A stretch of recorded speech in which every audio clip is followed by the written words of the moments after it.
بسم اللہ الرحمن الرحیم۔ رمضان المبارک کے مہینے میں حضور نبی کریم صلی اللہ علیہ وآلہ وسلم کے معمولات عبادت و ریاضت میں عام دنوں کی نسبت کافی اضافہ ہو جاتا۔ اس مہینے میں اللہ تعالیٰ کی خشیت اور محبت اپنے عروج پر ہوتی۔ اسی شوق اور محبت میں آپ صلی اللہ علیہ وآلہ وسلم راتوں کے قیام کو بھی بڑھا دیتے۔ حضور نبی کریم صلی اللہ علیہ وآلہ وسلم کے انہی معمولات کا ذکر آج ہم اس ویڈیو میں کریں گے تاکہ ہم بھی حضور نبی کریم صلی اللہ علیہ وسلم کے اسوہ پر عمل کر کے اس مہینے کی برکتوں اور سعادتوں کو لوٹ سکیں۔ حضور نبی کریم صلی اللہ علیہ وآلہ وسلم رمضان المبارک سے اتنی زیادہ محبت فرمایا کرتے تھے کہ اس کے پانے کی دعا اکثر کیا کرتے تھے، اور رمضان المبارک کا اہتمام ماہ شعبان میں ہی روزوں کی کثرت کے ساتھ ہو جاتا تھا۔ حضور نبی کریم صلی اللہ علیہ وآلہ وسلم اس مہینے کو خوش آمدید کہہ کر اس کا استقبال کرتے۔ حضور پاک صلی اللہ علیہ وآلہ وسلم نے صحابہ کرام سے رمضان المبارک کے استقبال اور اس کی برکت کے بارے میں سوال کیا۔ جب رمضان کا مہینہ آتا تو حضور پاک صحابہ کرام سے دریافت کرتے، تم کس کا استقبال کر رہے ہو اور تمہارا کون استقبال کر رہا ہے؟ یہ الفاظ آپ نے 3 دفعہ دہرائے۔ اس پر حضرت علی رضی اللہ تعالی عنہ نے عرض کیا، یا رسول اللہ، کیا کوئی وحی اترنے والی ہے یا کسی دشمن سے جنگ ہونے والی ہے؟ حضور صلی اللہ علیہ وآلہ وسلم نے فرمایا، نہیں، ایسی کوئی بات نہیں۔ پھر آپ صلی اللہ علیہ وآلہ وسلم نے فرمایا، تم رمضان کا استقبال کر رہے ہو جس کی پہلی رات تمام اہل قبلہ کو معاف کر دیا جاتا ہے۔ ام المومنین حضرت عائشہ رضی اللہ تعالی عنہ بتاتی ہیں کہ حضرت حمزہ رضی اللہ تعالی عنہ نے آپ صلی اللہ علیہ وآلہ وسلم سے یہ پوچھا کہ کیا میں سفر میں روزے رکھوں؟ آپ صلی اللہ علیہ وآلہ وسلم نے انہیں اختیار دیا کہ اگر چاہو تو روزہ رکھو اور اگر چاہو تو روزہ نہ رکھو۔ یہاں پر روزہ سے مراد فرض روزہ ہے، اس لیے کہ آپ صلی اللہ علیہ وآلہ وسلم کا فرمان ہے کہ یہ اس کی طرف سے رخصت ہے۔ حمزہ رضی اللہ تعالی عنہ کا یہ سوال فرض روزوں کے بارے میں تھا۔ حمزہ رضی اللہ تعالی عنہ نے پوچھا، اے اللہ کے رسول، میں صاحب سواری ہوں جسے میں استعمال میں لاتا ہوں، کبھی اس پر خود سفر کرتا ہوں اور کبھی اسے کرائے پر دیتا ہوں، اور بسا اوقات دوران سفر یہ مہینہ یعنی رمضان آ جاتا ہے اور میں روزہ رکھنے کی طاقت رکھتا ہوں۔ حضرت عائشہ رضی اللہ تعالی عنہ کا قول ہے، اور وہ بہت زیادہ روزے رکھنے والے تھے۔ اس سے یہ واضح ہوتا ہے کہ سفر میں روزہ نہ رکھنے کی اجازت ہے۔ جس نے رخصت کو لے لیا اس نے درست کیا، اور جس نے روزہ رکھا اس کے لیے یہ جائز ہے اور اس کے روزہ واجب کا ادا کرنے والا سمجھا جائے گا۔ ناظرین، اللہ کے پیارے نبی حضرت محمد صلی اللہ علیہ وآلہ وسلم نے اپنی حیات زندگی میں 9 رمضان دیکھے، یعنی کہ 9 رمضان گزارے۔ 10ویں رمضان کے شروع ہونے سے پہلے آپ اس دنیا سے پردہ فرما گئے، یعنی آپ اللہ کے پاس تشریف لے گئے۔ اس طرح سے آپ نے اپنی زندگی میں روزے فرض ہونے سے وفات تک 9 رمضان گزارے ہیں۔ ناظرین، آج کی اس ویڈیو میں ہم بات کریں گے کہ اللہ کے پیغمبر حضرت محمد مصطفیٰ صلی اللہ علیہ وآلہ وسلم کی سحری و افطاری کیسے ہوتی تھی، یعنی کہ آپ سحری اور افطاری میں کیا کیا چیزیں کھانا پسند کرتے تھے، اور ساتھ میں ہم آپ کو پیارے نبی کی افطاری کا ایک ایسا واقعہ بھی سنانے والے ہیں جس کو سن کر یقیناً آپ لوگوں کا دل خوش ہو جائے گا۔ ناظرین، حضرت انس رضی اللہ تعالی عنہ فرماتے ہیں کہ اللہ کے نبی صلی اللہ علیہ وآلہ وسلم مغرب کی نماز سے پہلے چند کھجوروں سے افطاری فرماتے تھے، یعنی کہ آپ تازہ کھجوروں سے افطاری کرتے تھے۔ اگر تازہ کھجور نہ ملتی تو پھر آپ خشک کھجور سے یعنی کہ سوکھی کھجور سے افطاری فرماتے، اور اگر کبھی خشک کھجور بھی نہ ہوتی تو پھر آپ تھوڑا سا پانی پی کر افطاری کرتے تھے۔ ایک اور حدیث پاک میں ہے کہ اللہ کے نبی صلی اللہ علیہ وآلہ وسلم ایسی چیز سے افطاری فرماتے تھے جو آگ کی پکی ہوئی نہ ہوتی تھی، جیسے کہ پھل، یعنی کہ آپ اس طرح کی چیزوں سے روزہ کرنا یعنی افطار کرنا زیادہ پسند فرماتے تھے۔ اسی لیے یاد رکھیں، تازہ کھجور سے افطاری کرنا یہ مستحب ہے، اور اگر تازہ کھجور نہ ملے تو خشک کھجور سے یعنی چھوارے سے روزہ کھولنا بھی بہتر ہے، اور اگر کبھی خشک کھجور بھی نہ ملے تو پھر پانی سے افطاری کرنا بھی ہمارے پیارے نبی صلی اللہ علیہ وآلہ وسلم کی سنت ہے، یا پھر اس کے علاوہ جوس یا دودھ کے ساتھ بھی روزہ کھولنا بہتر ہے۔ اللہ کے نبی افطاری میں آگ پر پکی ہوئی چیزوں کو نہیں کھاتے تھے۔ اس کا مطلب یہ نہیں کہ اس کے لیے آپ نے منع فرمایا ہے، بلکہ اس کے بارے میں آپ نے ارشاد فرمایا ہے کہ افطاری میں آگ کی پکی ہوئی چیزوں کو کھانے سے پیٹ کو نقصان پہنچتا ہے، معدے کو نقصان پہنچتا ہے، اسی لیے آپ اپنے آپ کو اس پریشانی سے بچانے کے لیے ایسا کرتے تھے۔ مگر آج کل تو دیکھنے میں آتا ہے کہ زیادہ تر لوگ افطاری میں سموسے اور پکوڑے کو کھانا ہی زیادہ پسند کرتے ہیں۔ مگر یاد رکھیں، ایسا اللہ کے پیارے نبی صلی اللہ علیہ وآلہ وسلم کبھی نہیں کرتے تھے۔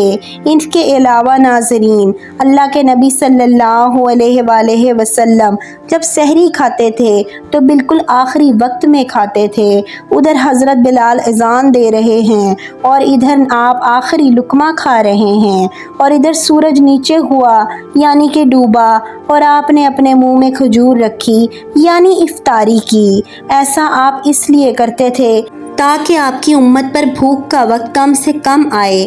ایک مرتبہ اللہ کے نبی صلی اللہ علیہ وآلہ وسلم سحری کے وقت میں بکرے کی سری کھا رہے تھے۔ حضرت علی رضی اللہ تعالی عنہ بھی آپ کے ساتھ میں تھے۔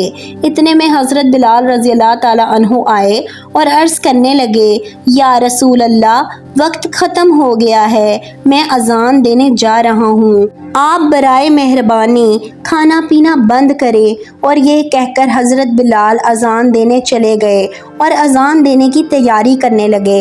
اتنے میں حضرت بلال کو خیال آیا کہ پتہ نہیں میرے نبی نے کھانا پینا بند کیا ہے یا نہیں، اسی لیے حضرت بلال واپس آ گئے اور آ کر دیکھا تو ابھی بھی اللہ کے نبی سحری کھا رہے تھے۔ یہ دیکھ کر حضرت بلال نے کہا، یا رسول اللہ، اللہ کی قسم سحری کا وقت ختم ہو گیا ہے، صبح ہو گئی ہے۔ تو یہ سن کر آپ صلی اللہ علیہ وآلہ وسلم نے اپنے ہاتھ نیچے کر لیے اور کہنے لگے، اے بلال، ابھی وقت باقی تھا، لیکن تیری قسم کھانے پر اللہ نے اس کو پہلے ہی نکال دیا کہ تیری قسم کہیں جھوٹی نہ پڑ جائے۔ پھر حضرت علی رضی اللہ تعالی عنہ نے فرمایا، اگر بلال قسم نہ کھاتے تو جب تک میرے نبی صلی اللہ علیہ وآلہ وسلم کھاتے رہتے تب تک صبح صادق نہ ہوتی۔ سبحان اللہ۔ اب ناظرین، آپ کو ان 10 چیزوں کے بارے میں بتاتے ہیں جن کو اللہ کے پیارے نبی صلی اللہ علیہ وآلہ وسلم بہت پسند فرماتے تھے اور ان کو شوق کے ساتھ تناول فرمایا کرتے تھے۔ اللہ کے پیارے نبی حضرت محمد صلی اللہ علیہ وآلہ وسلم کا کھانا پینا بڑا ہی سادہ تھا۔ شہد، زیتون کا تیل، کدو تو آپ بڑے شوق سے کھاتے تھے۔ آپ اپنے منہ اور دانتوں کا بھی بہت خیال رکھتے تھے، اس وجہ سے آپ کچا پیاز اور لہسن کبھی نہیں کھاتے تھے۔ آپ پیاز اور لہسن کو ان کی بدبو کی وجہ سے ناپسند فرماتے تھے۔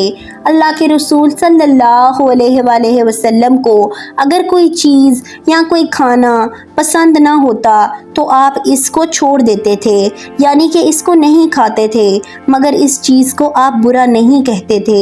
حدیث پاک میں ہے کہ اللہ کے نبی صلی اللہ علیہ وآلہ وسلم کی عادت مبارکہ تھی کہ آپ کو جس قسم کا بھی کھانا مل جاتا تھا آپ اس کو تناول فرما لیتے تھے، مگر یہ 10 چیزیں اللہ کے نبی کو بہت زیادہ پسند تھیں، ان کو آپ بڑے ہی شوق کے ساتھ تناول فرماتے تھے۔ نمبر 1، کھجور۔ ناظرین، اللہ کے پیارے نبی حضرت محمد صلی اللہ علیہ وآلہ وسلم کو کھجور سب سے زیادہ پسند تھی۔ آپ چند کھجوروں سے افطاری کرتے تھے۔ اگر تازہ کھجور نہ ملتی تو پھر آپ خشک کھجور سے افطاری کرتے تھے، اور اگر خشک کھجور بھی نہ ملتی تو پھر آپ پانی سے افطاری کرتے تھے۔ کھجوروں میں سب سے زیادہ آپ کو عجوا کھجور سب سے زیادہ پسند تھی۔ آپ صلی اللہ علیہ وآلہ وسلم نے فرمایا کہ جس گھر میں کھجور ہوتی ہے اس گھر میں کبھی بھی فاقہ نہیں ہوتا ہے۔ نمبر 2 انگور۔ ناظرین، اللہ کے پیارے نبی حضرت محمد صلی اللہ علیہ وآلہ وسلم کو انگور کھانا بھی بہت پسند تھا، یعنی کہ آپ انگور کو بڑے ہی شوق کے ساتھ کھاتے تھے، کیونکہ انسانی صحت کے لیے بھی یہ ایک بہت ہی فائدہ مند پھل ہے۔ نمبر 3 انار۔ ناظرین، پیارے نبی صلی اللہ علیہ وآلہ وسلم کو انار کھانا بہت زیادہ پسند تھا۔ آپ انار کو بھی بڑے شوق کے ساتھ کھاتے تھے۔ آپ صلی اللہ علیہ وآلہ وسلم نے فرمایا کہ انار جنت کے پھلوں میں سے ایک پھل ہے۔ نمبر 4 انجیر۔ ناظرین، اللہ کے نبی حضرت محمد صلی اللہ علیہ وآلہ وسلم کی پسندیدہ غذاؤں میں سے ایک غذا انجیر بھی ہے۔ آپ صلی اللہ علیہ وآلہ وسلم نے فرمایا کہ انجیر بھی جنت کے پھلوں میں سے ایک پھل ہے، کیونکہ جنت میں جتنے بھی پھل ہوں گے وہ انجیر کی طرح کے ہوں گے۔ ان میں انجیر کی طرح نہ کوئی چھلکا ہوگا اور نہ ہی کوئی گٹھلی ہوگی۔ اس کے علاوہ آپ صلی اللہ علیہ وآلہ وسلم نے فرمایا کہ انجیر کا پھل کئی طرح کی بیماریوں کو بھی روکتا ہے۔ نمبر 5 تربوز۔